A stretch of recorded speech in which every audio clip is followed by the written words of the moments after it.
And I'll probably repeat some of what you may have heard. So the other day we were talking about the fact that we were looking at the licensing prices and how much it costs for the software. Well, you understand when you go to that BIM 360, two important things happen. One, you get to pay more for it, which I don't really have a problem with. But number two, the NDA that you signed, you can't possibly fulfill it because you don't own the file anymore when it's on BIM 360. It's Autodesk property. Oh, I didn't include Misty in the conversation. So were you aware of that? No. And you do realize that you have to pay extra for the BIM 360. That's not included in the Revit software. Well, I mean, doesn't cost me a dime. There's outages. No, when there's outages, there's you not, get stuck. There's not that. I wouldn't go that much against the outages, and I wouldn't go that much against it's a little bit slower.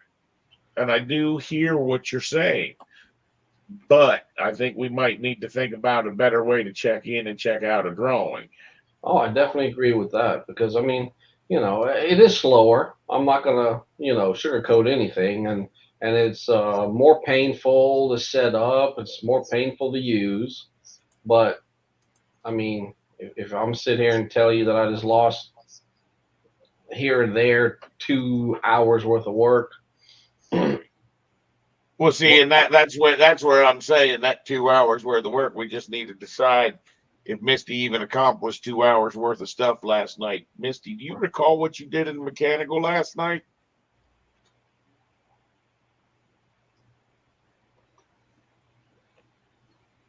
I'm guessing she's eaten or not online yet. And I just didn't know. I mean, I just thought that I had the file until somebody told me that I didn't have the file anymore. But I guess that's totally on me. So. Yeah, but you're not used to having to share the file as much as we've had to share the file. Correct. Now, I guess the real question, how many times did we get burned with that, would be a good question on this project. Eric, how many times do you think we got burned with two people working in the same file? Two maybe. That's a lot. You think it was more than that? I think it was probably a little bit more than that. Plus, I probably think that there was at least a couple times we didn't realize and we lost control of the file. So what I'm saying is we should have a way to be able to look at the job, and if someone has done any work in the file, it report that to us. Or if someone has used the file since we've last used it. You would need to come up with a little bit better way, but at the same token, part of what we had been doing for the project was assigning that file to Eric to do all the food services. Right. And then he owned that file for a greater length of time. So right now it's a real risky thing with everyone sort of putting their fingers in to try to wrap this thing up, because Eric should be seeing I have the composite file open right now. So if I happen to sit in here and be like, oh, yeah, I could do this, this, and this, and I'm not thinking that Eric's already in the composite file. You gave me the composite file. More than 2 times, you're right, Mike. You win that argument. More than 2 times I've lost work. Right. Okay. My problem is to justify the expense versus coming up with a better way to hand off these files. And I think that's something that definitely, if we're going to try to work together as a group or even a larger group with other people potentially being on, I mean, just imagine, I talked about a day when we could make 500 submittals available and you could have 300 people working on your job next week. Because theoretically, that's what you need to do when you get the submittals, because they need the shit so damn quick. Right. right? Right. So duly noted. Well, I and like I said, as far as last night goes, I mean, it's one of those things where, the only reason why I uploaded it is for you to post it and publish it. And that's all I thought was happening to the file. Therefore, that's why I did that right there. And so now I know better. You know what I'm saying? So Yeah. first thing I would do is text you or somebody who I know was in the file possibly, or look to see if somebody kind of, I guess, checked it in and checked it out. So it's on me more than anything else. But I just thought that I had it for more than just a little bit. And you know how I get in there sometimes, and it's like with the piping, even you get in there and you piddle around a little bit with this side. Then you look and let me change this, let me change that. So that's where it gets dangerous because now I'm not focused on one task in the file. I'm jumping around like a crazy person, doing a little bit of this, a little bit of that, and then I can't remember all the things I've touched. Yeah. No, I understand that.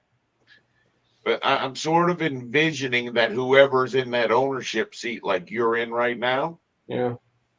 it's almost like you should get a text or you should get a notification that someone else is going to work in the file. Right.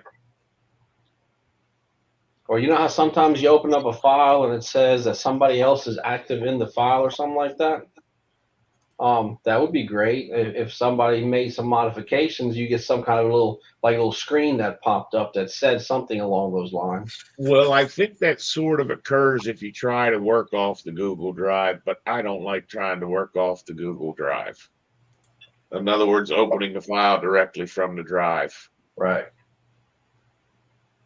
I think this is a subject that we sort of need to be thinking about as we start to develop the website, and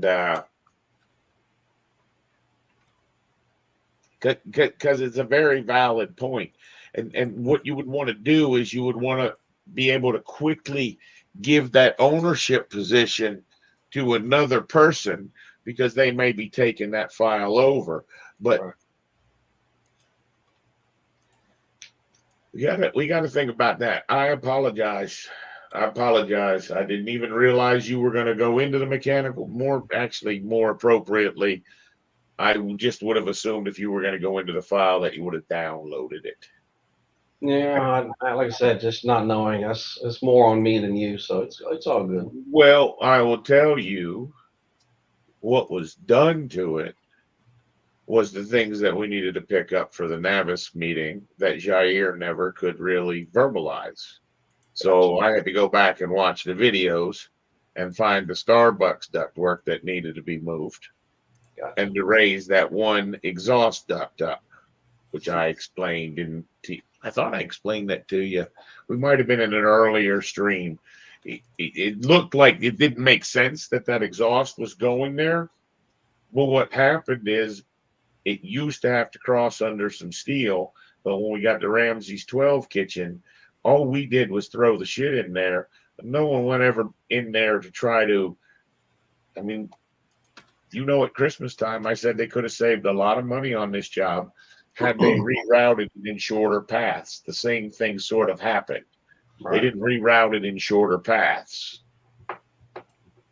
And that's where you would have caught that, hey, we could have raised that duct up. But I still don't understand how Jair didn't cover more interferences because we sort of said, okay, we're going to cover the fire protection. And we covered the fire protection last Tuesday, right? And at the very end of it, we got into the interferences with the framing and the ductwork. Right. But not very long. And then we called that meeting. When exactly were we going to pick up where we left off? And when were we going to pick up about the lights? Okay.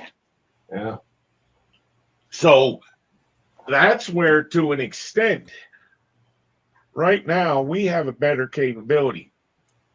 You think that the Navis works, it's sort of like the BIM 360. Oh, it's just so much easier to do it that way.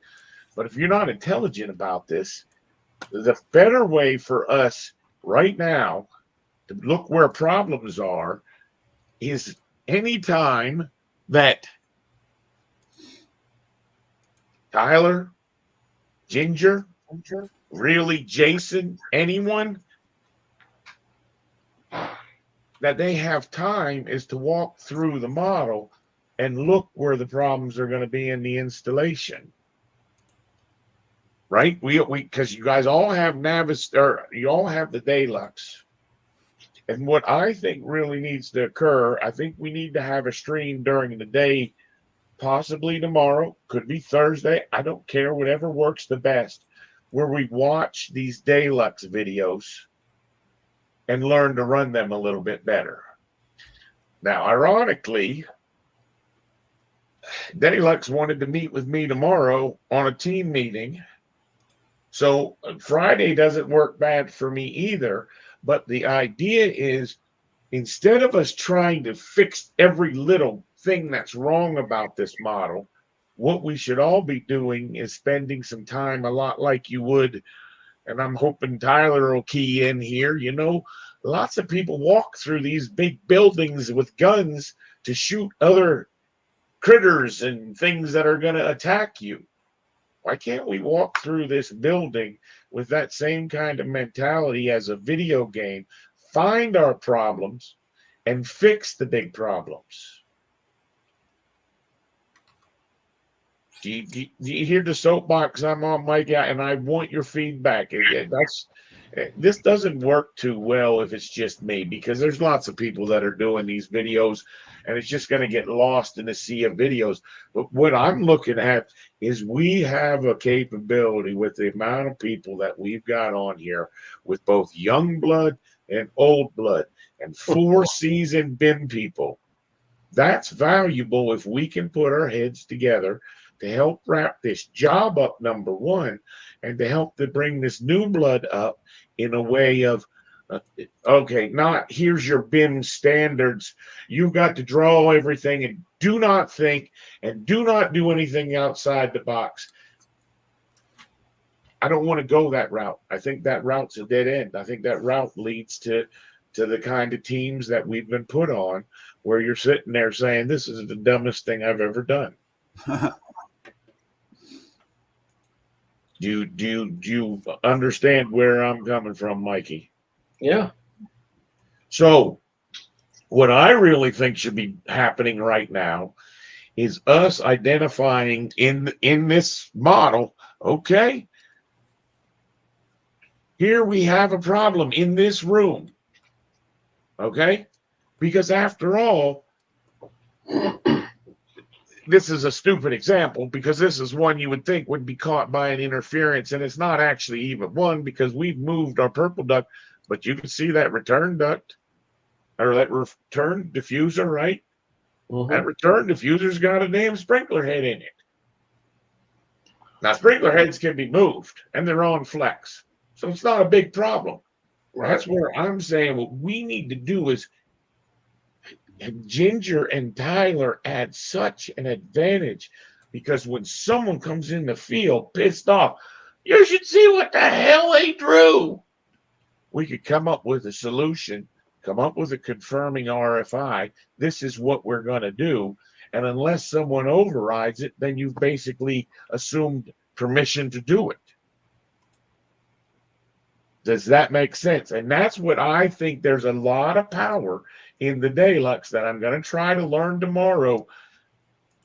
And I think we should learn the software a little bit better, because I know right now you guys don't have the ability to pick this object and do this new button. And what this new button does is allows you to add photos. And if a person's on their iPad, okay, and they're in the field, and they can take a picture of, this is what the other jokers built. We don't have to go say, oh, well, they built it wrong. We can solve the damn problem and move on. Yeah. And I think that's more valuable than chasing a bunch of interferences that the contractor's coming up with right now, which may or may not be interferences. Right. You with me? Yeah. Tyler, you got your Revit open, or Ginger, you got your Revit open?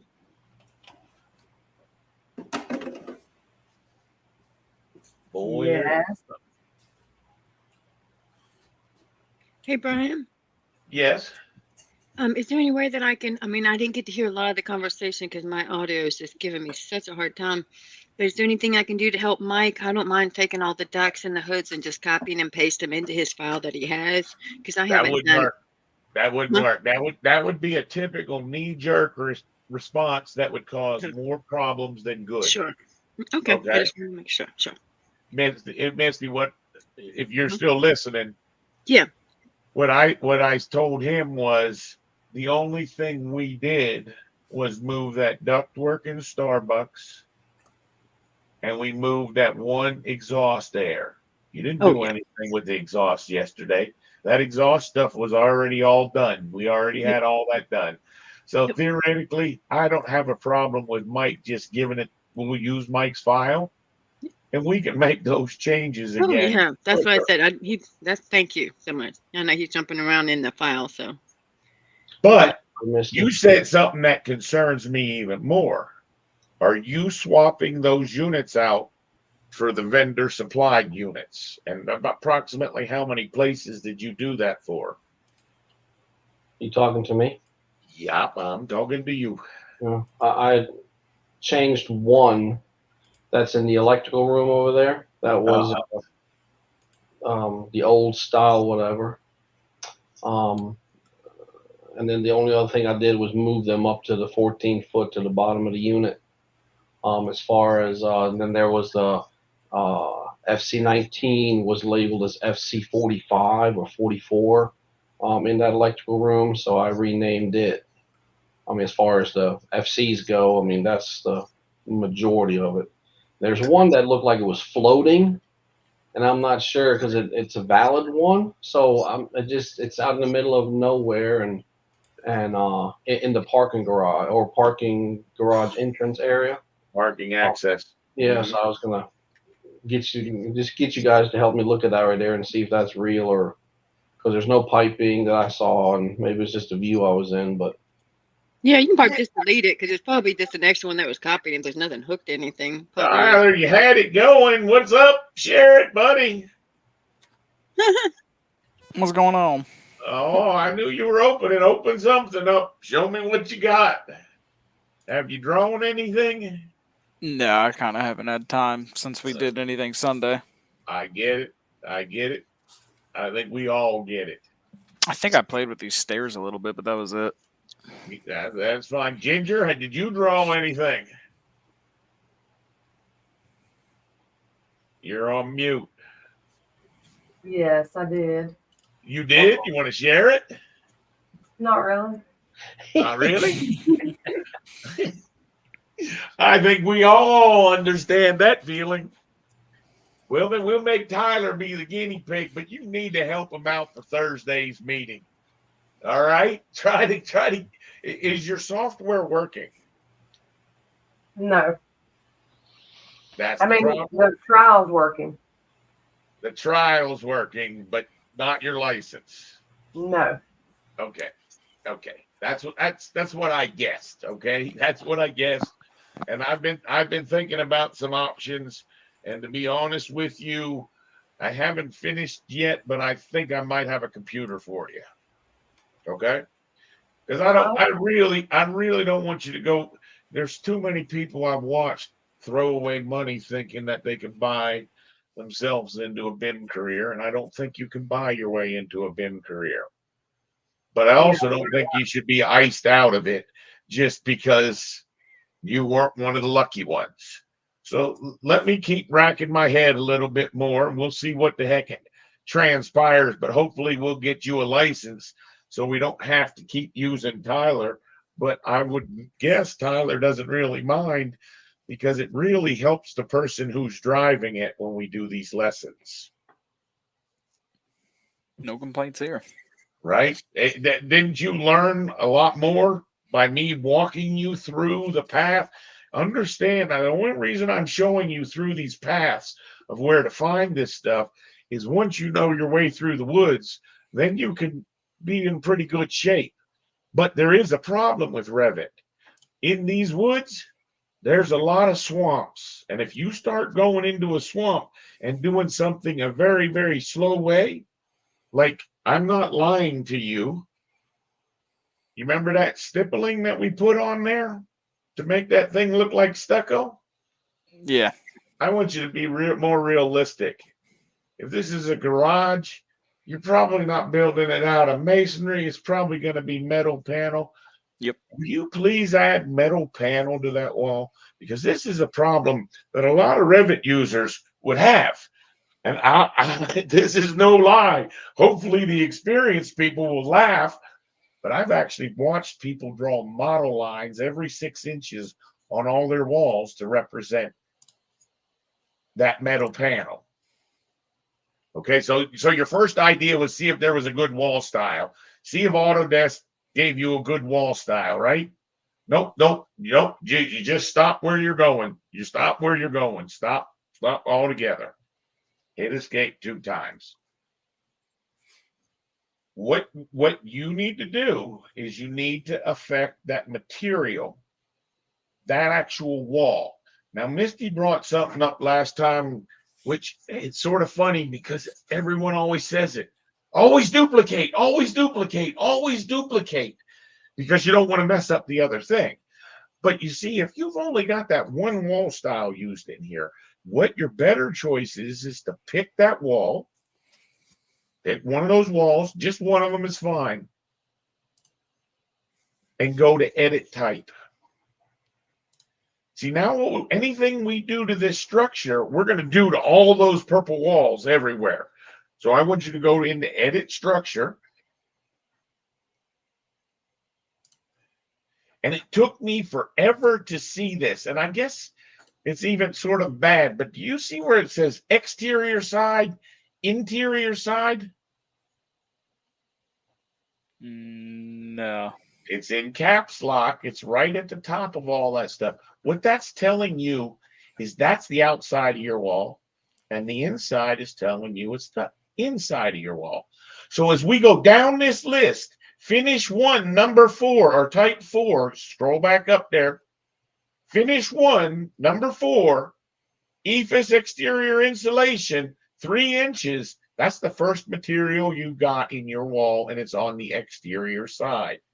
Then it has an air membrane, which if we switch this out, or if it's EFIS, there is no air barrier. So that would actually end up being removed. The membrane layer, that's going to be a special thing that's only for tagging and stuff, because you see that's the only object that you can make be a 0 thickness. So if you see where it says finish 1-4, you click on the finish 1-4, you're going to see an arrow is going to roll down, and roll that arrow down. You'll see we only have so many choices. You can make this object a structure. You can make this object a substrate. You can make this a thermal air layer. You can make it finish, and then you can make a membrane layer. I lied. The membrane and the thermal, I think you can leave both of those 0. But all the rest of them have to have an actual thickness. So by you saying, if you scroll back up, does it say finish 1, 4, and 5? Scroll up a little bit. Roll your wheel. That's it. Okay. So the reason it has finish 4 and finish 5 is because a lot of times we might put 2 layers of gyp, or we might put a layer of plywood and then a layer of gypsum board. It's so that you can have those 2, and the 4s are going to want to clean up with the 4s, and the 5s are going to want to clean up with the 5s. That's why they give you 2 different finishes. But everything else is a structure, a substrate, a thermal, or a membrane. Okay? Okay. So it's good being that finish. The next slot over is the material. And this is where, notice, if you stretch that window a little bit, we'll see a little bit more on the side. The whole overall window. Make the whole window a little bit bigger. Yep. Perfect. Now you're going way big. But that's fine. what happens here is, here's where we tell that material, that material, what we want it to do. Okay. Now we'll use that material. We might use that siding on a column or something else. We might use it on a wall sweep. We're making the actual material while we're in the wall structure command. So this is where you can change its color. So change its color to like a tannish color. I like it. That's good. Any one of those is great. You'll get better at picking those as you go. Do you see the next thing down was the surface pattern, and we changed that to sand? All right. Now here's something very important. We'll get into this again. There's two types of hatches that you put on. One type of hatch changes size depending on the scale of the view. Okay. So in other words, no matter if it's on an 1/8 inch drawing or a 16th inch drawing or a 1.5 inch drawing, when it's printed, it will always be the same size. But then there's another type of hatch at the top. It's called pattern type. That's a model.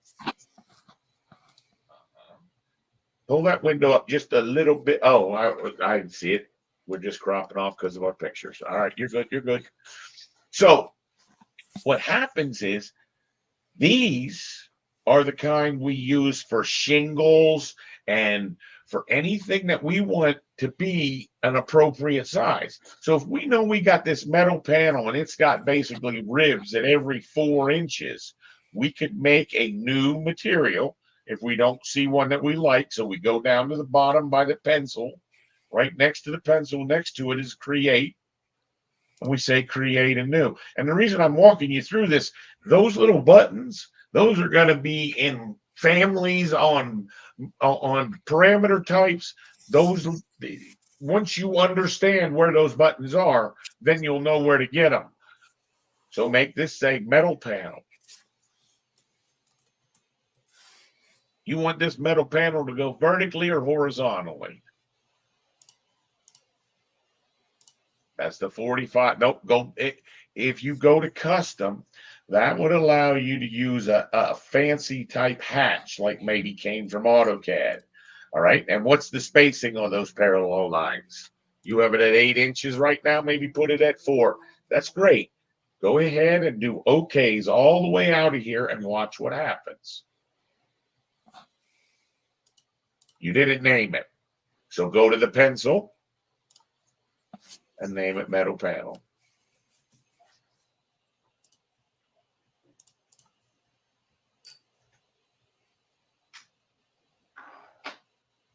And okay, it's just that okay is all. That's what.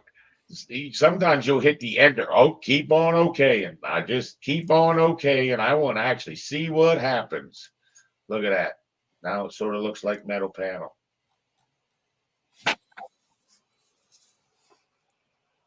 Okay. Okay. So if you were really thinking about that wall, you might go back to that structure and say, what do I actually got? I got a 2-inch metal panel, and that's going to go right onto my 4-inch Z-girts, and then that's going to go onto my metal frame. So you could, but what people think they need to know, go to that edit type and go to that structure. The mistake is that when you're new, you don't know what all those things are. But the gist of it is you don't really need to know, because the idea of Revit is when you start making those decisions, that's when you come back and fix them. And that's where you say, no, it's not 3 inches, it's 2 inches or 2.5 inches, so that your wall is drawn accurately. Right? So you might change that to 2.5. You might take out the thermal layer. And what would happen is, if we're actually going to do that, go ahead and hit OK and get us into a plan view first.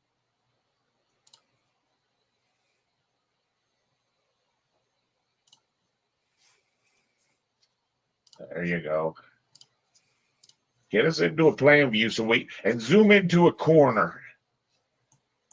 And change your detail mode to fine detail. And you take on quick. Okay. So what happens is This is generally what you're going to be showing in your enlarged details and your sections and your other things that we're going to get into. What you're about to change is, let's go remove that air layer, because we said we weren't going to have it. Now, the first thing I'd like you to do is pick that wall. Hold on. Do you see how that wall says that wall is drawn by wall center line?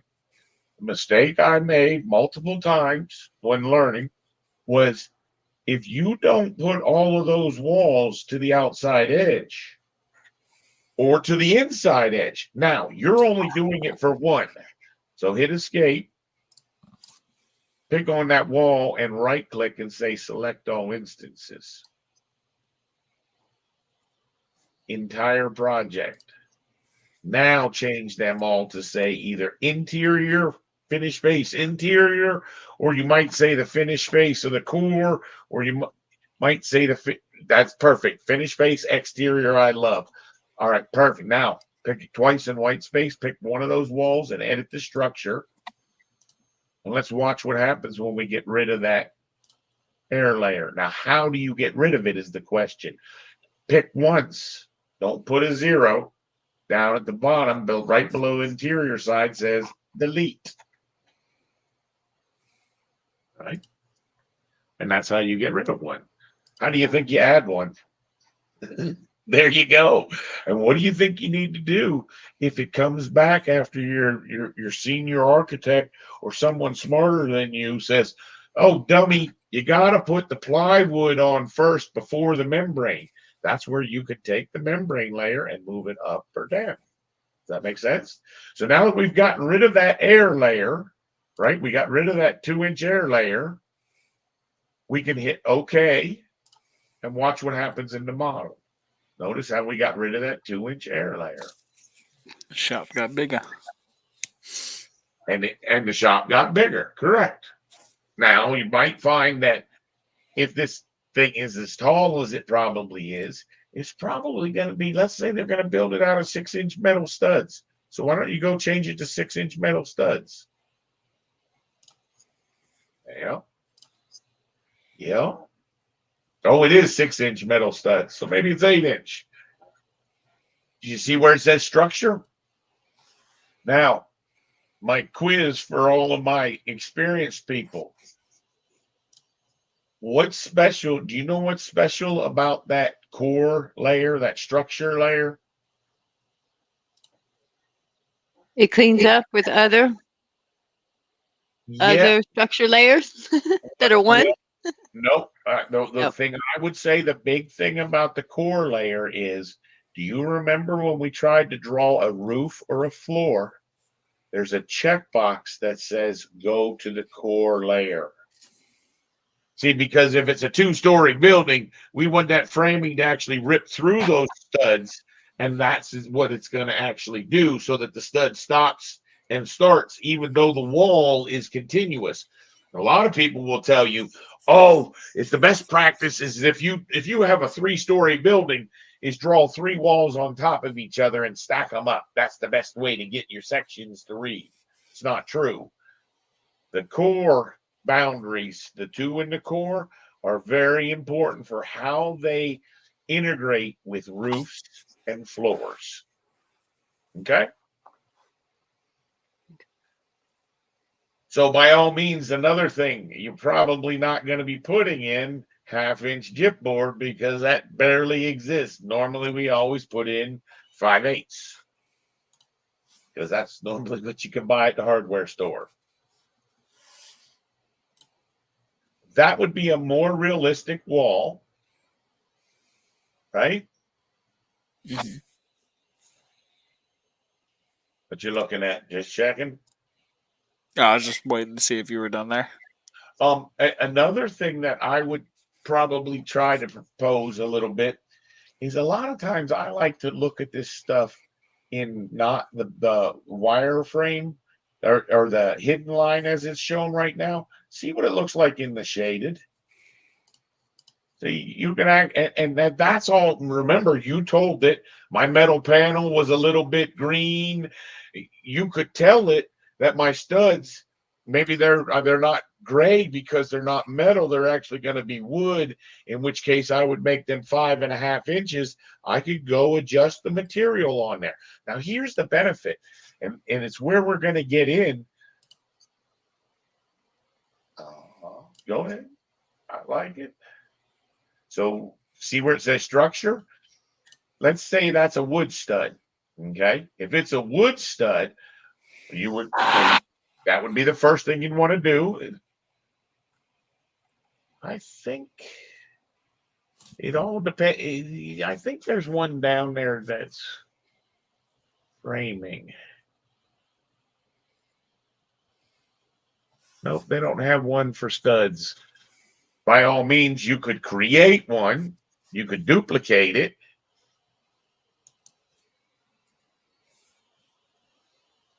So when I've done what you just did, and I look for them, what you're going to find is, oh, I'm sorry.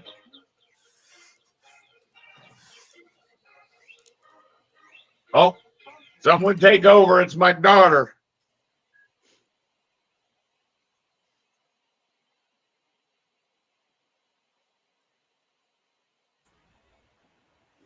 Crickets.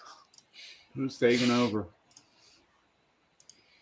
Well, let me ask a question I was struggling with on here. All right. These stairs were kicking my ass. I could not get them to click to this, and I couldn't get them to shorten.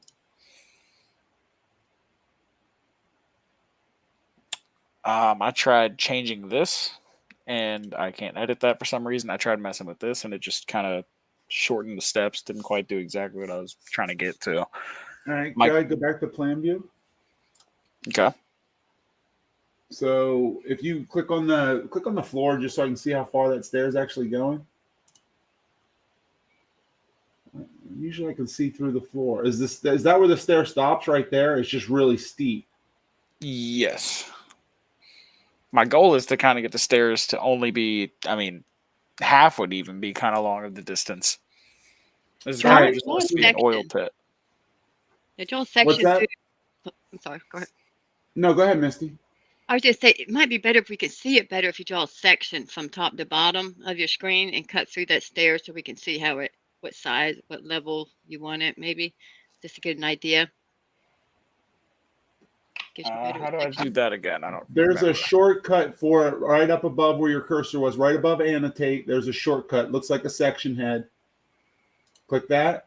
And then that's like a grid line where you're going to drag one and then the other. And you want to make sure you get that thing vertical. Now you can rotate it 90 degrees, or you can drag. I don't think you can drag that and rotate. It's going to keep you in the plane once it's been dropped. So go ahead and do your rotate command. Do you know how to do that one? No, what's that? It is the circle with the arrow on it, right above the word modify. On your tabs. Right above modify, that one right there. Click it. Then just click somewhere in white space. Once. Now drag it. And Gotcha. now type in 90, and it'll go 90 degrees for you. Type in 90, enter.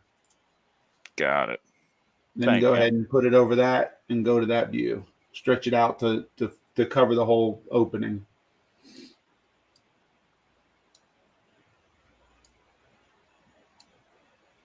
Okay. All right. Go ahead and push it so you're in the opening. The section itself is in the opening. Like just nudge over. That's good. That's good. All right. And go to that view.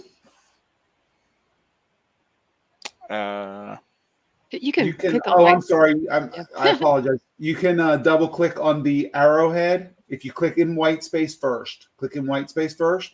See how it's blue? Gotcha. That tells you can click on it. Now drag your section box down a little bit so we can see what we're dealing with there.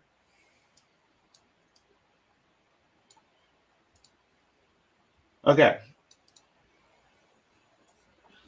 So click on the stair. And it says it's going from level 1 to level 5. That's your problem. Oh, wait. Level 5 is down low. Okay. Yeah, that was the order I created, I guess. You can just click on level 5 and right click and rename it. I mean, do you want that level down there? Just level 0, 0 something. That's Yeah, not- 0. It won't take a point. I would do 0. Yeah, it'll take a point, but There you Okay.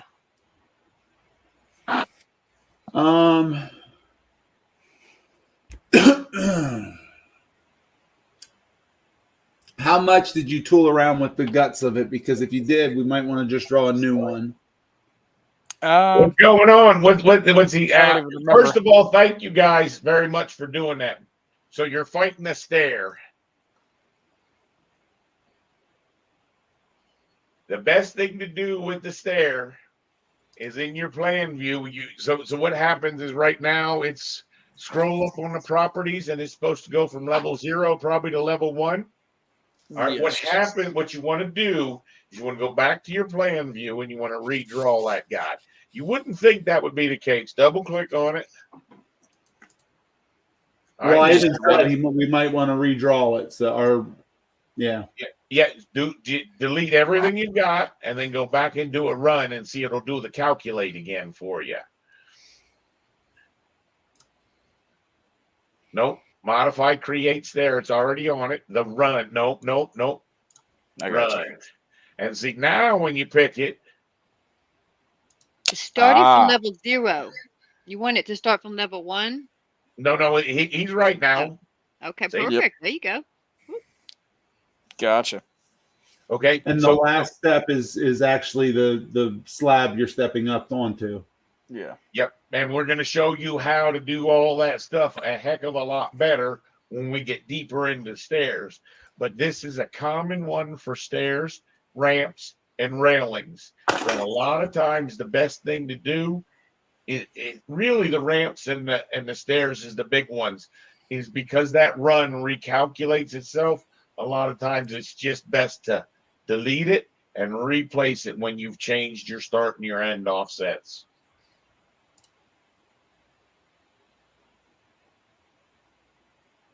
You can key in 180. Oh, he was Oh, trying okay. to do a 90. He was trying to do a 90. Nah, I just counted wrong. Now, if you wanted to try to do that thing as a scissor stair, so it went back and forth, so you had more of a pit. Nah, this no. is usually ideal. That's what you want to do. Okay. Yeah. None.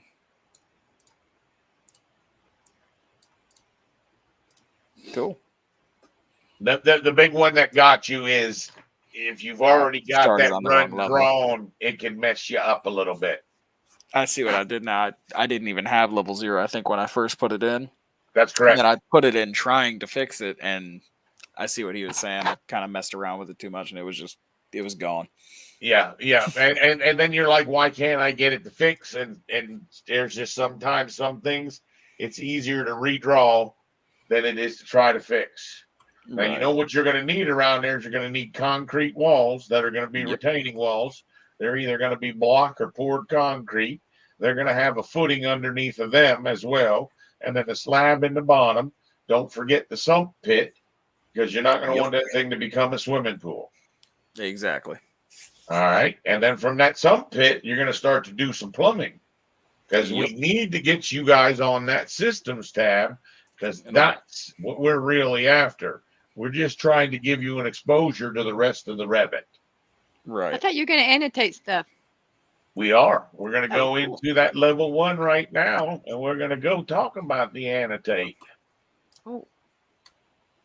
Thank you so much for doing that fill in. And just so you know, Misty, No, Eric your did daughter, it. your daughter got offered an internship next summer for pay at International Paper, so she was extremely excited. Oh. So tell me something, Tyler. Do you see that steel column right now in this view? Yeah. Why does it look like that? Mm.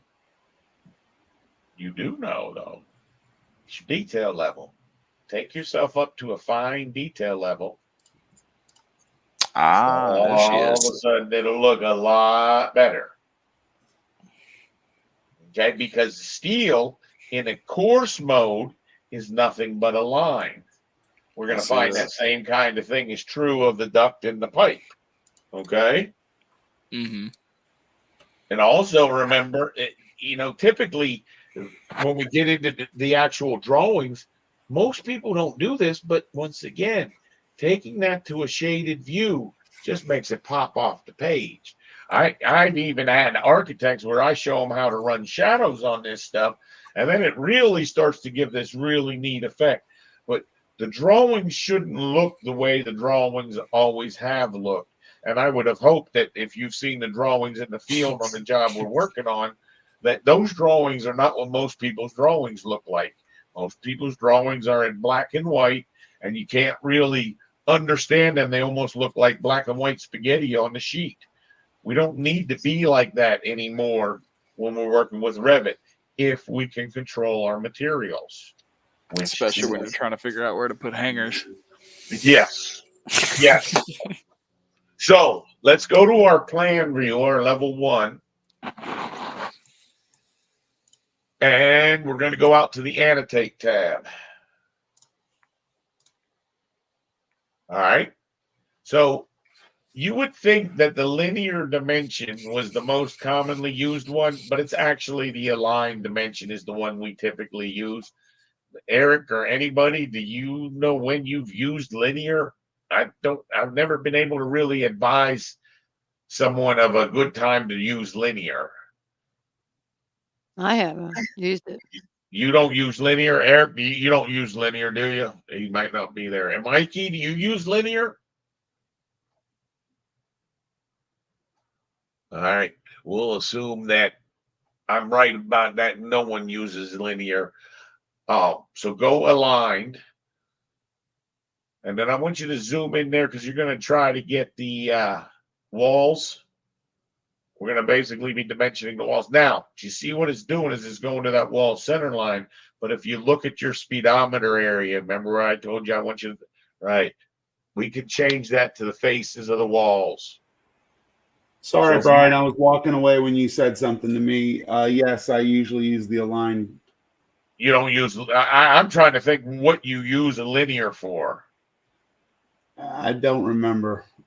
Now, I'm sure there was reasons. One of the things that it comes with drafting standards, and I know we're not trying to teach you architecture, but the first thing you'd want to do, Tyler, is you'd want to grab your outside dimensions of the overall building, because that's what you're going to be submitting for permitting and that kind of stuff. So if you pick that one over to that edge, right, now do another string just like that right below that. And we're going to pick up door openings. So from the edge to the opening of the door to the opening of the door, the opening of the garage door. Pan up just a little bit more. There you go. You were there. Get the other exterior wall. So it's going to look like the same dimension you already put in. Now come in and there you go. Grab that one and grab the next door. And then the next door, and then the next door. Perfect. All right. Now, I love it. Do it again. Do it again. If you're going to go, now watch when you do your overall dimension. Do your overall dimension. There's a sweet spot where it tries to snap to. Come in. Nope. I want you to feel it. There's going to be a sweet spot. Yeah, see that? Now go further out that same distance. There's another sweet spot out there. Because you see, you wouldn't want those things crossing. That's where you would have wanted that dimension. Does that make sense? That's typically how people dimension. But notice how it's staying in the dimension command so that you can pick that stuff up. I love it. All right. This time I want you to hit escape 2 times. See, the beautiful part of this is someone would say, well, dude, why are you building that thing 44, 11 3/4 of an inch? Why wouldn't you make it 45 or 46 feet? So what you would do is you would actually pick that wall and you would notice that dimension is going to turn blue. See, either at the top or the bottom? The 60 foot 11 3/4 at the bottom changed the same exact way. So you could say, I want this building to be 70 feet long. What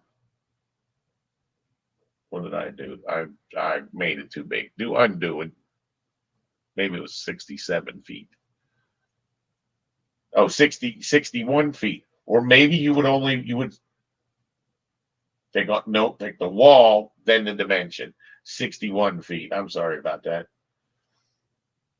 All right. But you see, now the crazy thing is your doors are no longer quite centered. Right? See how they're 5'6"? Take the door. Take the door, not the dimension. See, then I could change that 5'6" and 1/8 to 5'6".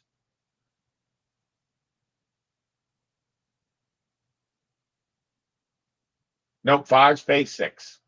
Nope. Whenever we're typing in dimensions and we're set for feet and inches, all you need to do is a space in between. So on the 5'6", enter. And if you went to the other side and made it 5'6", nope, the other side of that guy up on the top side. Yeah, that works too. See, what I'm trying to get you at is when you do the actual dimensions, notice your center dimension cleaned itself up to be 6, and everything works much better. The reason I'm trying to show you this is these aligned dimensions, they're important for our drawings, but they're also how we actually drive the design.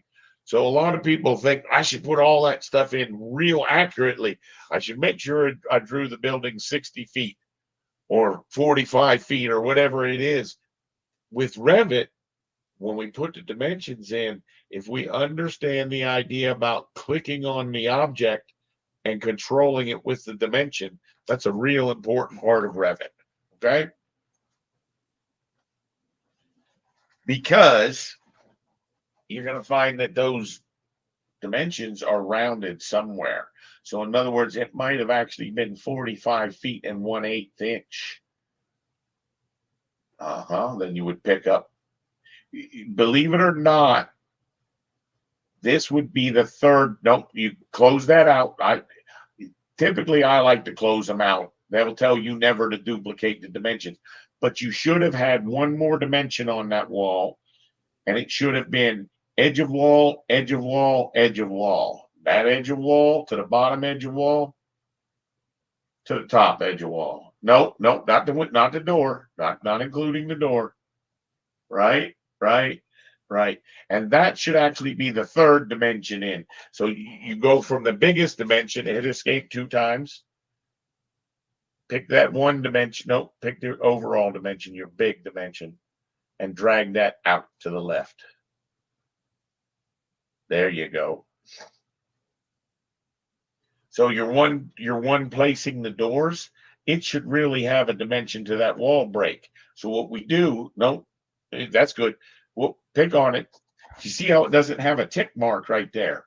That will confuse someone because they're going to be, oh, the 28 feet doesn't go to the corner of the wall. So what we need to do is sometimes we need to modify these dimensions and we need to add a line or remove a line. So what we say is edit witness line up at the top when we've selected the dimension. On your contextual bar, that's going to be the bar that's ever changing. The last icons on the edit witness line. And now we could go pick that wall, the middle wall, and it would have put that dimension in. Okay. And then one click in white space to accept the dimension. Okay. Those are your dimensions.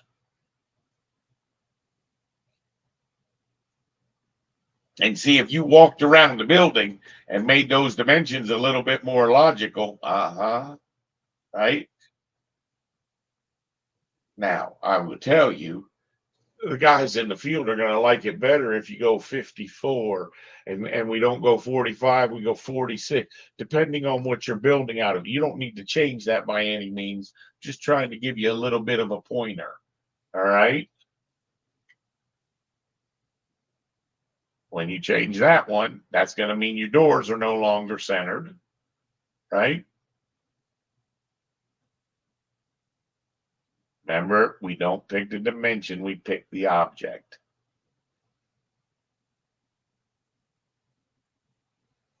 And watch this. Now, all three of those spaces are equally centered. 6. See that?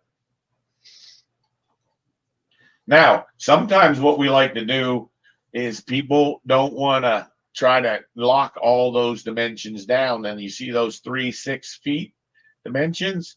Maybe they were like real weird numbers. If you pick on that dimension line that has the that we're just looking at, pick on it and look at the properties. The last one on the list says equality display as a value, say equality text.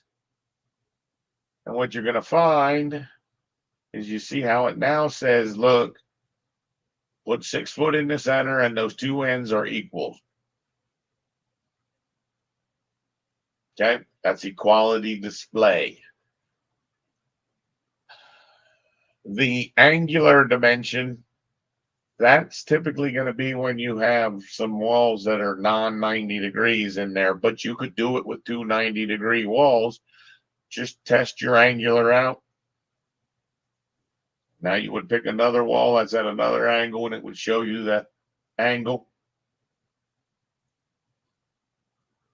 Now, if the dimensions are not appearing the way that you would like, hit escape 2 times and pick one of your dimensions. Just like the walls, floors, and the other objects, we have the ability to say edit type. And this is where you could change things of it. One of the things is those tick marks are extremely large. Do you see where it says tick mark diagonal 1/8 inch? Let's change that to the 3/32. It might be a 3/64. 3/64 is fine. And that's going to put a much smaller tick mark. If you zoomed in, you would see there's a little tiny tick mark at the end. Gives you much more room to dimension. If you try and using those big ticks, when you got lots and lots of dimensions, like some of the drawings you've seen, it just gets too muddy. Okay? Escape 2 times. The angular, the radial, you don't even have anything that's a radial, but those are just going to be if you have an arced wall or a circular wall, those are going to give you to the center point and give you the radius of them. I gotcha. One comment I have about this equals, that is too advanced for some of the people I work with. Yeah, what happens is that leaves an architect the ability to be able to say, you didn't center that between those two things, and they like stuff centered. Ginger, do you disagree with me? I don't disagree. I don't think the field would like that at all. Just like the field. No, I don't disagree. The field Yeah. would not. The field would not like the dimensions to the face of that metal panel. Typically, we want a dimension to the framing. Because after all, they come out to frame this building. They're going to basically be putting those studs in place. And where they put the studs, everything else is going to land.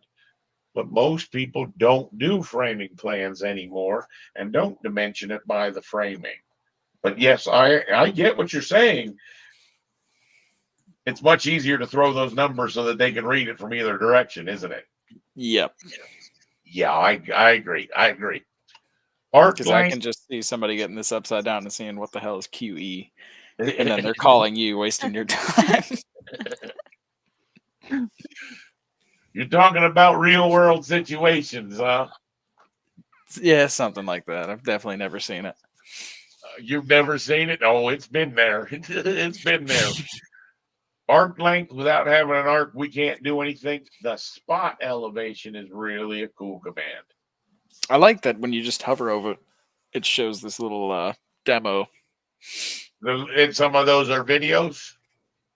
Nice. You know the problem with that? You like it right now, but it will get on your nerves in the very near future. Because it'll gum you up.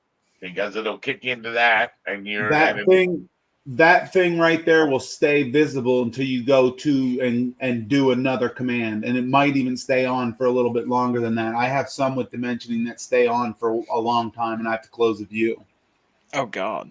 But to be honest with you, that was all introduced when Revit 2010, because they went to the ribbons. That actually is all coming from Windows ribbon rules, I'm pretty sure. But the spot elevation is a real important one for us and what we do with the mechanical and with the plumbing. But if you check it out, what you do is if you do spot elevation and you go to your stairs, you can hit cancel. Hit cancel. Nope. What you want to do when that little note comes up and you don't want to hit save, just hit cancel. I know, but with my crashing, I'm hitting it every time. No, that's fine. Go ahead and go to your stairs, and you're going to see it's going to give you the elevation of each tread. I see it, yeah. Right? Anything that's three-dimensional. I don't believe it'll work with your sinks or your toilets because of how they're built. They have plan detail components. They have 2D view, 2D things that are shown in there. Therefore, you're not actually hitting them. A wall. Why would a wall be 4 foot? That's kind of what I was just interesting. thinking. That's pretty interesting. Why would a wall be 4 foot if those walls aren't 4 foot high? Ah, you know what it's registering? Go back to that plan view. Well, that one's... No, here's what it's doing. Here's what it's doing. And any one of my experts want to key in what it's doing? Do you think why is the spot elevation giving him 4 feet? Where's he clicking on it? I missed it.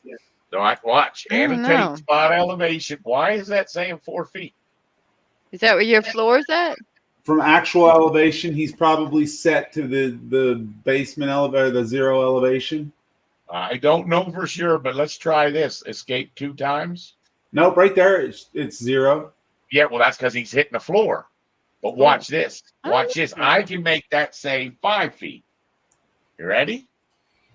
Go over to your properties and scroll down. And this is one of the early ones that you're going to have a hard time finding. Yep. We're looking for, keep going down. Keep going down. We're looking for that view range. You see the view range? Oh, it's where it's cutting the wall. Where it's cutting At the wall. 4. It's 4. Oh my God. I want you to find it, Tyler. Scroll down to view range. Because this is real important, right? See, the cut plane of this floor plan is at 4 foot. If you made that 5 foot and did your spot elevation, I bet you it's going to report 5 foot as that spot elevation. Oh, nope, you did spot coordinate. So what it's actually doing, and we're going to get back, we'll get more into that view range later, but that allows you to decide where this floor plan is cut. Sometimes people have real high windows or something like that. So if they cut it at the wrong location, but typically a floor plan architecturally is usually cut between 3'6" and 4 foot. That's where the cut plane is. We're going to talk about the top and the bottom and the extents later, but you definitely need to know where view range is. Okay, that's something we all have to change at least once or twice on a job. The spot coordinate, that all ties everything back to a 0, 0. So what you're going to find is anywhere you click, it's going to tell you this is, if you can imagine, when they first get out to the site and there's nothing but dirt and they want to be putting in the corners of the concrete, it is how far that is away from 0, 0. So then what you do is you click your corners. So they would put one spike in and they would know if they come out there with GIS or one of those total point systems, where to put the edges of the concrete, where to put the stuff before anything is really built. I don't use coordinates a whole heck of a lot. I would think that the floor users that have been using this software for many, many years, there's a minimal amount of times that anyone's probably used that. If otherwise, so let's go with double escape. That's how the coordinate works, but we don't use it very often. Spot slope is going to be real important when you got some concrete. When you got, did you take the ramp off the front? Everything you got is going to say no slope. If you went to your level 5 plan, go to your level 5 floor plan. Zoom out a little bit. I don't have a ramp. Nope. What I'm looking for is go to your now. You remember the cut that where we just did the view range? Go to that view range. Do you see where it says the bottom of the view range? Say, yep.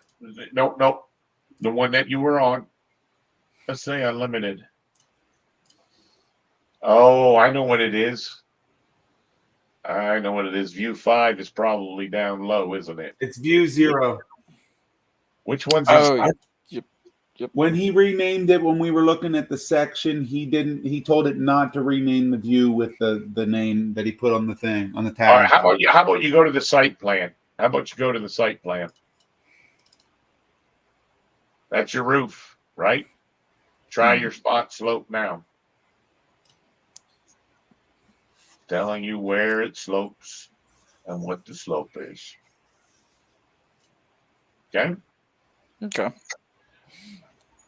It was the only sloped object I could think that you had in your job.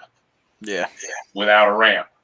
However, we do slope pipes, which all of us are groaning right now because that's not a fun thing to do.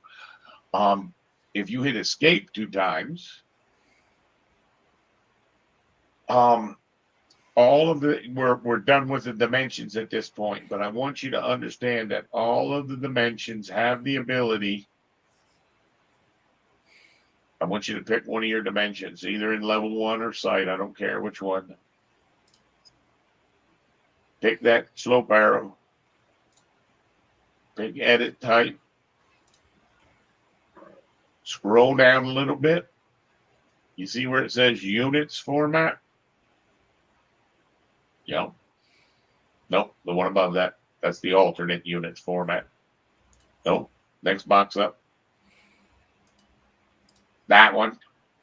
What I'm trying to show you is right now, those things are dimensioning to the 1/8 of an inch.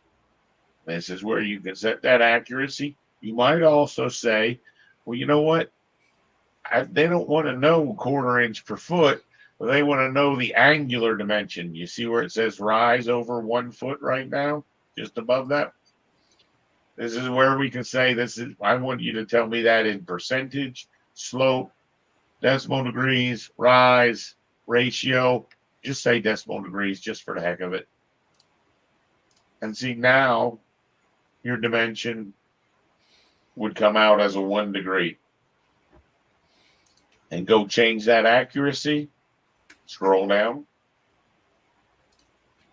You see how it says 0 decimal places?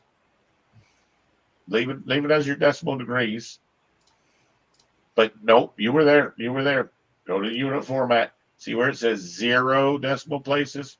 Go to 3 decimal places. Now you would be getting the slope. And this is real important because a second ago it looked like a 1 degree slope. Now you see it's actually about a 1.2 degree slope. Okay? This is going to be true of all the dimensions that we just showed you. That you have the ability to set those units. That's why I want to take you to that location. This is one of the things you real early on start searching for. Okay? Okay. I see what you're saying. Just making it more precise. Well, it's making that dimension how you want to read it. Yeah. Okay.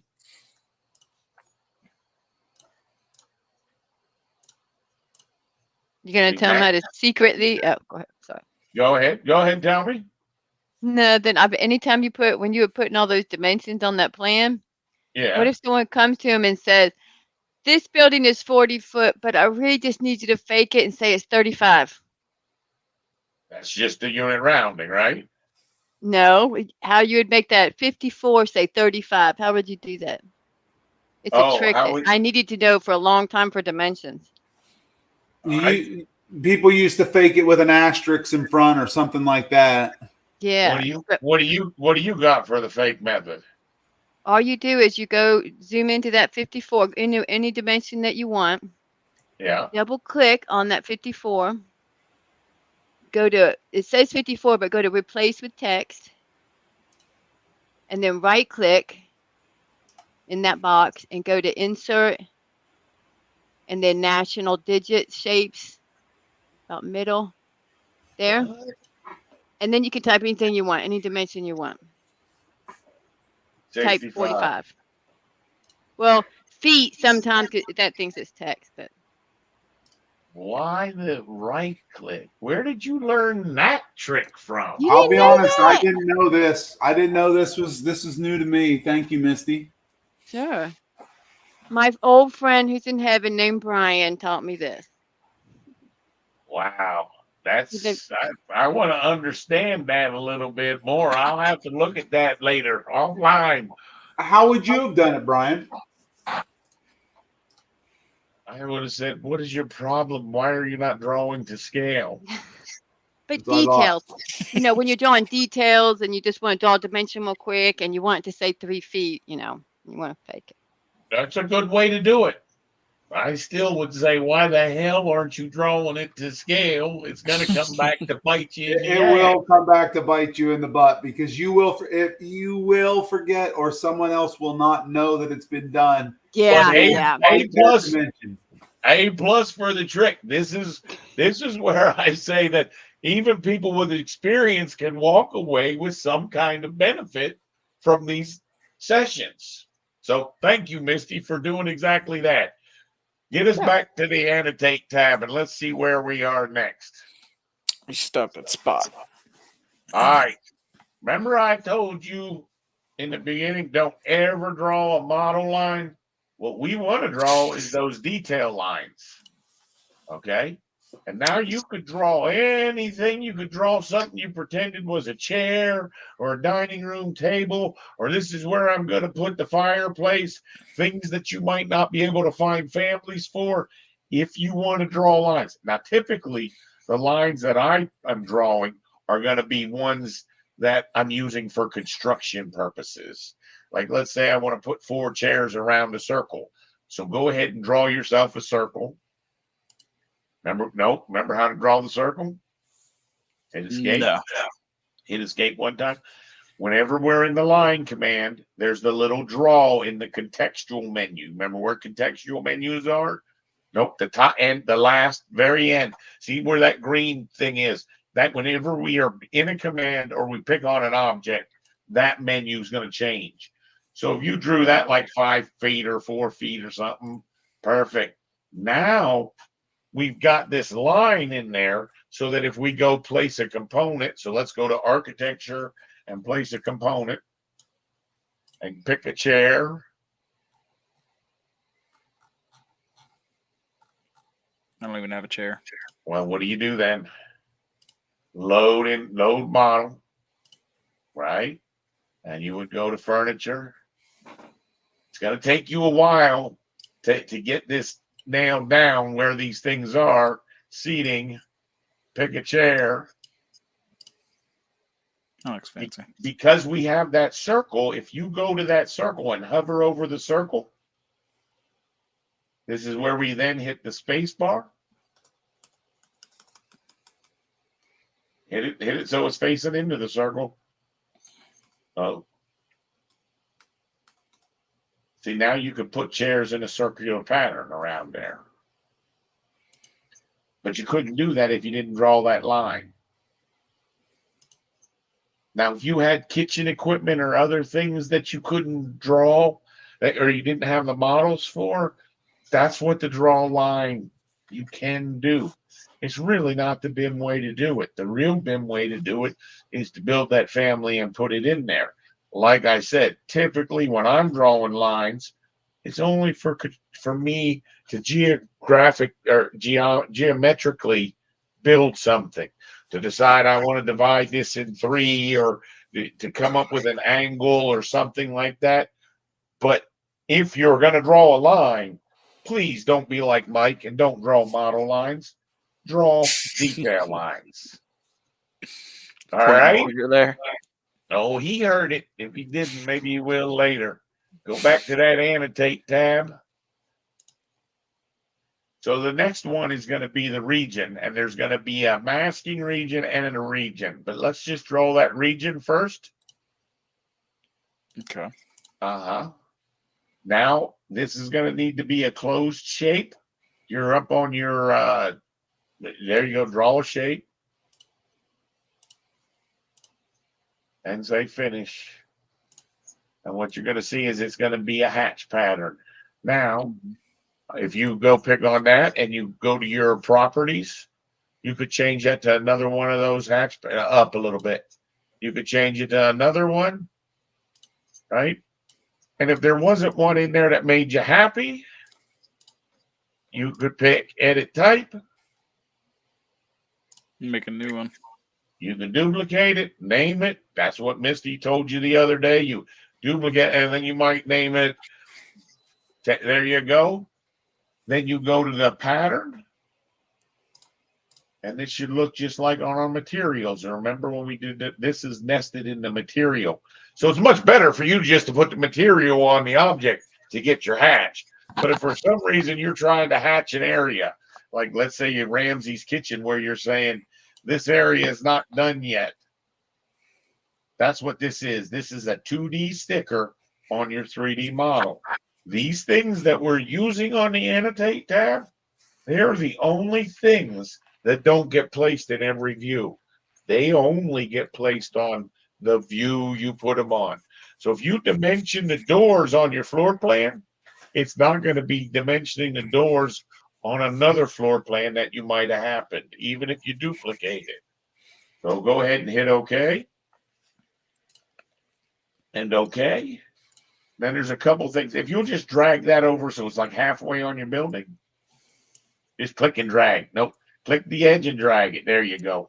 And get used to that because that's how Revit wants to work. If you want to move a wall, then you can move the wall the same way by clicking and dragging. Do you notice what's happening with that hatch pattern is it's masking everything out. Okay. When you click off of it one time, you'll see it. All right, down click onto it and say edit type. And you have the ability to not make it mask. Do you see that? Checkbox. There you go. And then a couple versions before this, probably 2018, I think they added the second pattern. If you go into the edit type, you can add a second type of hatch as well. The background fill. Yep. And you can pick another material and it would actually have 2 different materials. And you can say, why in the heck would you want to do that? Well, I can tell you that one, let's edit that type. Yep, let's edit that type. I can tell you one of the times where you put the earth drafting in, that's good for the color, but the earth drafting, go to that one. Go to model type patterns. And do that block 8" by 16. Perfect. There was a time that I had to try to put hatching on. Imagine this was a high school, and what they had was at 4 foot high, they had this blue CMU block that they would put in, and then at 8 foot high, they had a red CMU block that they put in. So we had to put special hatching on those individual blocks. That was the reason that you needed to have 2 patterns. That's where you run into using, but you're going to, and you'll find the second pattern, the background pattern, can't be a model pattern. which you just ran into.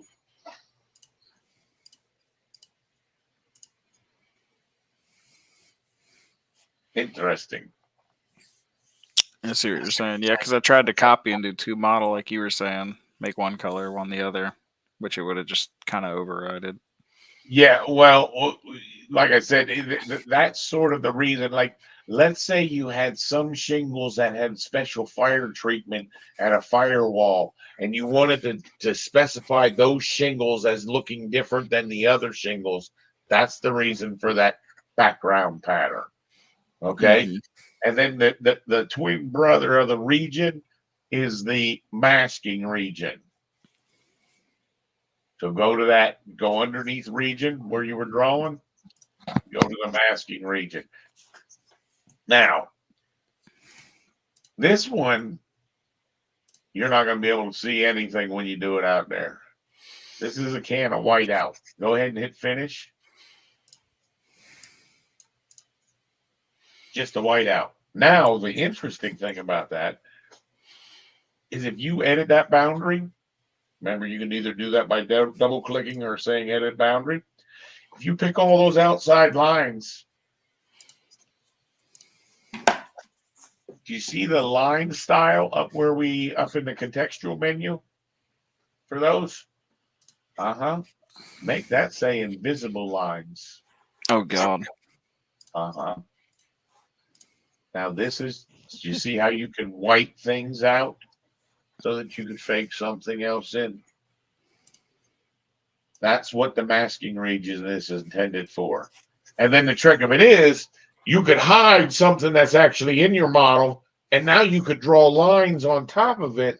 So you're actually sort of hiding what's really there and totally faking something in, because after all, this is the same architect that's telling Misty that the 65-foot building, they want a 35-foot dimension on. But you know what? I use those more of whiteouts for sections. Like if you want to like go ahead and go away from the section and go more detailed, then you could just start. There's so many things you can use that for. That's true. That's true. Yeah. I don't know. Yeah. It's beneficial to understand what a masking region's for. Okay. The next one is a component, which just like, remember, you can say, well, we had components on the architectural tab. These components are stickers that only go in this view, and they're 2D.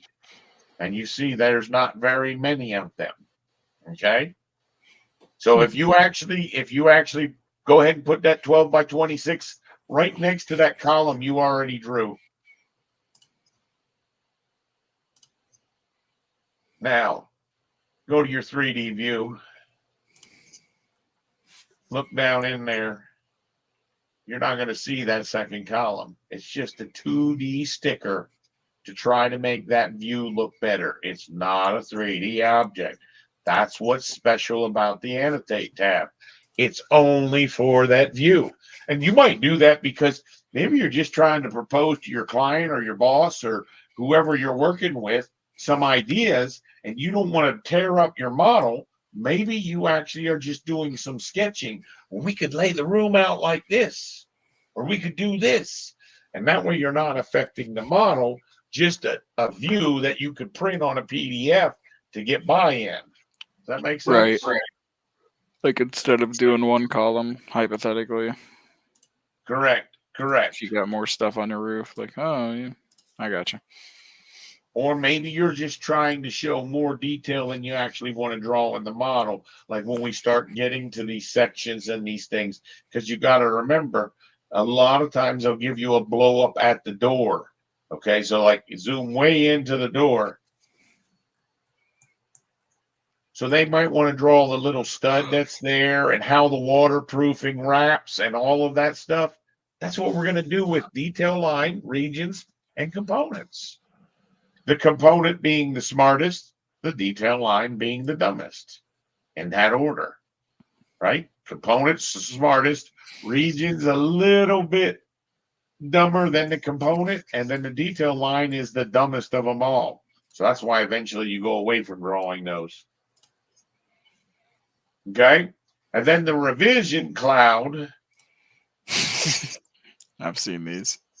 Yeah. Do you know what they're for? They're to let you know when things have been revised. We don't like that. We don't want things This is changing. what I call the question marks. Yeah, those things are the worst. They're the worst. Yeah, And to be yeah. honest with you, we're going to come back to the revision marks because there's a very important part of the revisions that we don't get till we get to the view. But the idea was go ahead and delete that and draw one more revision cloud. Notice that when you're drawing a revision cloud, you can draw by circle, you can draw by line, you can draw by any of those things up in your contextual menu. You see in your contextual menu, see, right? So, not real glamorous. Wanted to at least show you it, and we will come back to it because we're going to want to tag it and do other things to it when we learn them. Revit is excellent with keeping up with revisions. It's nothing is no. I mean, not like Shame. the contractor ones, but engineering revisions. Shame on people for doing doggone revisions. Revisions are only messing things up, but it is Revit, so it's supposed to be revision it. All right, so you'll notice that when you go to a 3D view, you notice a lot of the annotate commands don't work. Used to be none of the annotate commands work, but you can see that you can't draw revision clouds, you can't draw detail lines, not allowed in 3D views because they are just 2D stickers. So when you go to a plan view, all that stuff comes available again. Right. All right. And then the one that I hate the most is the insulation. What? That is how we show insulation in architecture. And it's the worst part of Revit, to be quite honest with you. See, you would draw that over top of a wall where the stud was, and you would tell that whatever the thickness of the stud is, that's the insulation. And that would tell people, yep, you would click like that, and you would draw like that. And some people draw it just like that. But if you got a real picky architect, he would tell you he wants it to be drawn the 5.5 inches or 6 inches or whatever you've drawn the stud for. That's about detailing. And that can be real important when we get down to our detail levels. But as far as working for a plan view, the insulation command's not the greatest. I know people have been complaining about it for years. And then It's just squiggles. And then I think the last one we're going to cover for tonight is going to be the text. Right now, no, it's best if you look at your contextual menu. If you hit escape 2 times, it's going to be, and say no. All right, go to text. Notice that the contextual menu tells you whether you've got leaders on it. And that's going to be one of the things that you typically are going to be turning off leaders or on leaders to do it. And then your next problem is you're set for 1/4 inch text. So if you put the leader on and then you change the text to 330 seconds, we're going to go with the curved one. No one ever likes that one. That's the one most people like, the one with the shoulder. That's the one most people like. And then go to a 330 seconds aerial. Nope, over in the properties. There you go. And now you would point at something and say, this is the metal panel. And then a little straight line it was looking for. You'll get it on the next one. And type anything. Just gibberish is fine. That might be exactly what you type. All right, and then click type something. Oh gosh, don't leave a damn no texter. There you go. Perfect. Now, and then it just keeps you in that command so that we could be saying, this is a metal stud, this is a toilet, this needs this. Yep. Why you do this? I hear you. Now let's go fix those 2. Hit escape 2 times to get you out of that command. Pick that thing. The little shoulder is supposed to come straight off the text. Do you see that? Yeah.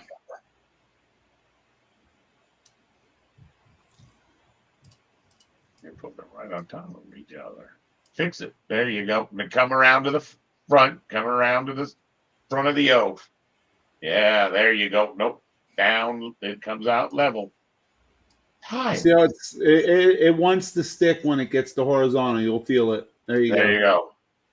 Gotcha. I see what you're going for now.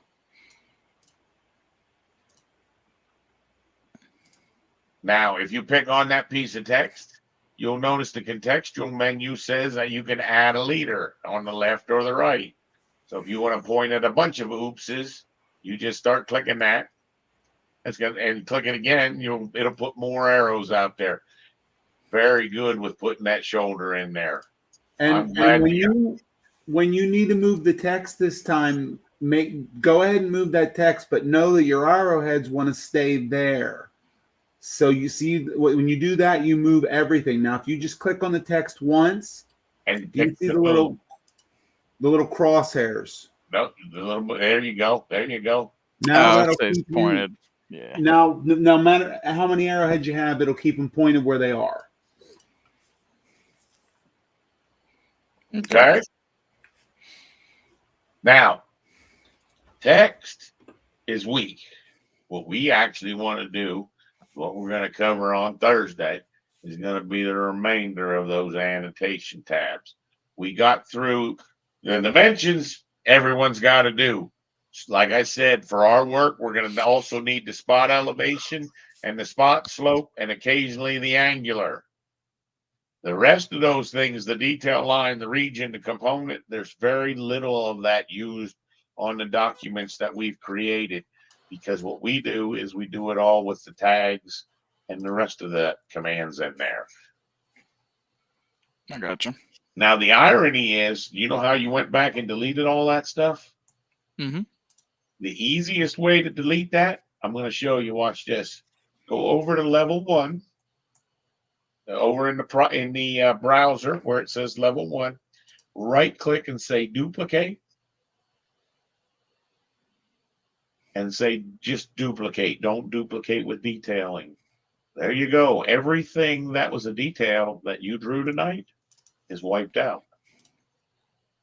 And then you could pick level 1 and delete it, and you would delete all the little components that you stuck in. All little tags, dimensions. All Every little bit. dimension, so that's how you duplicate. And if you want to keep most of that detailing, you duplicate with detailing. Yep.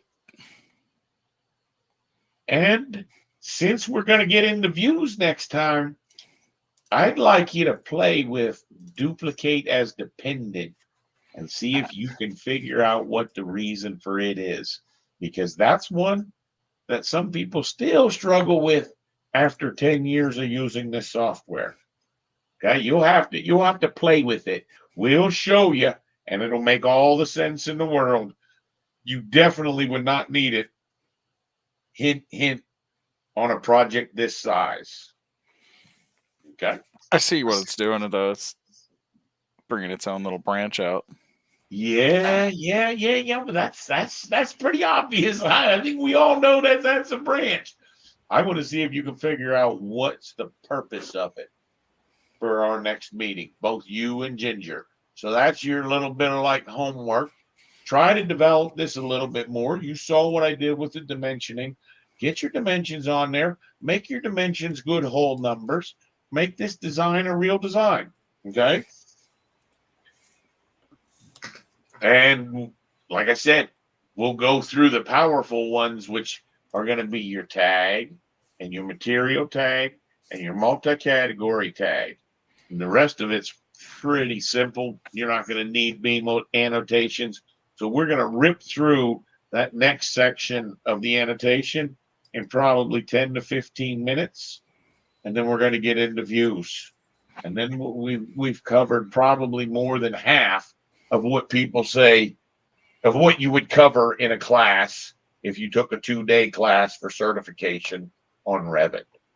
Okay. So I think we've covered a lot of ground. I think the beginning of this meeting, I think, was very beneficial. I think that's the part where I don't want this to just be canned training, because some of what we discussed was very valuable. I never did check my remote chat, my private chat. See, you guys were communicating with me. I apologize for not doing a better job at that. Does anyone have anything they want to bring up? Ideas they've got? What you want to cover next? What's your thoughts? Anyone? If you're good, I'm good. It's a little bit past when we were planning on going. Thank you, Ginger and Tyler, for joining. You guys are doing great. Just keep it up. That's how I had to do it. Just Tyler, put are you your time learning? in. Are you Nah, not learning? at all. I definitely showed up to this knowing how to draw a wall. All right. We'll get to the pipes and the rest of it, and then they're going to think you're really smart. Then Oh, you're gonna, I'm being then you're gonna want to sarcastic. I go couldn't back to even the draw a wall. architecture. What's that? Eric? I said then he's gonna want to go back to the architecture. I don't know. I'm kidding. There's a lot of fun in drawing the architecture, especially when you're on the early end. And Misty will be the first one to tell you, man, when you can do this stuff in 3D and you know this software, they treat you like royalty. They really They do. do. They do. So It's fun. It's like a game. they're not near as mean as demanding as the mechanical people. The mechanical and the plumbing people, they're rough. Structural people, they're interesting to work with. Every one of them is a little bit different.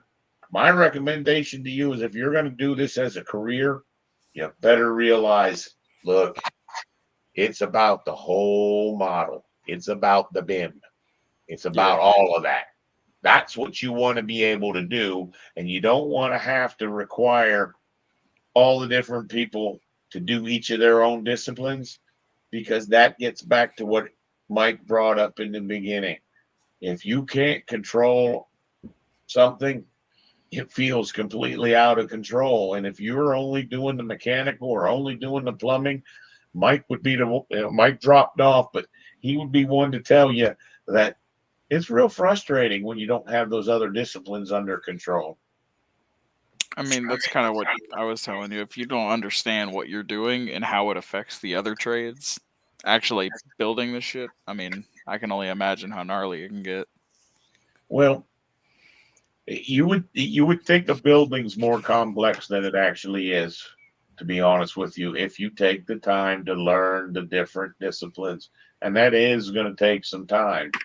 But the annotation tab, by you knowing those annotation tabs, I'm telling you right now, if you feel comfortable in editing witness lines and adding dimensions and adding tags, you can work for pay right now. Because there are people that have modeled this stuff that don't want to tag and dimension it. So knowing how to tag and dimension and to do the views and set the sheets up, that's a very valuable commodity. You could be applied to, we could get you a job once you get yourself a couple hundred dimensions in, once you get yourself a couple hundred tags in. And to be honest with you, Tyler, I actually have a real paying job for you. If either you or Ginger, we got to get her software working, want to tag and dimension, because we have some stuff that needs to be tagged and dimensioned, and I'd rather not do it. So that's how you get good at it.